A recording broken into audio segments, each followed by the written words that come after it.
if you'd like to import other data into a Google spreadsheet, you can.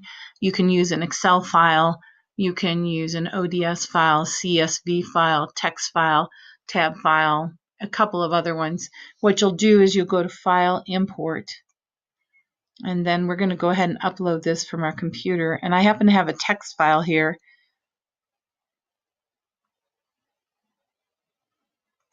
And we're going to go ahead and open that. It will upload. Now you get these choices, so you can see that it's a text file.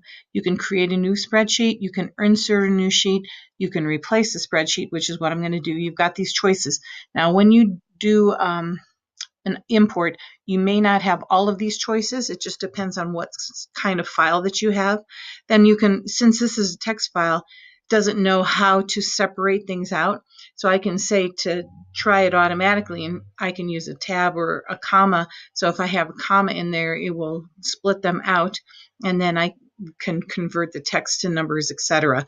So I'm going to go ahead and say import data, and you can see I just had a list of teachers, and it went ahead and put it into a text, from a text file into my spreadsheet, which is very handy. It's a very handy tool to have. You can also, from other spreadsheets,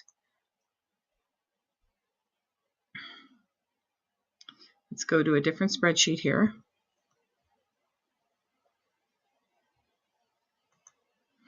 And let's find a spreadsheet here.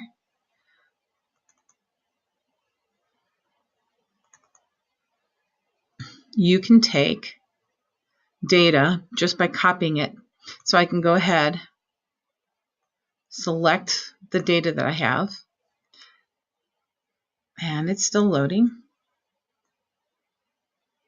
Okay, and then I can just Control C, and I can go to my other spreadsheet, and wherever I want to put that data, Control V, and it will put that data right into my spreadsheet. So those are ways to import data sets.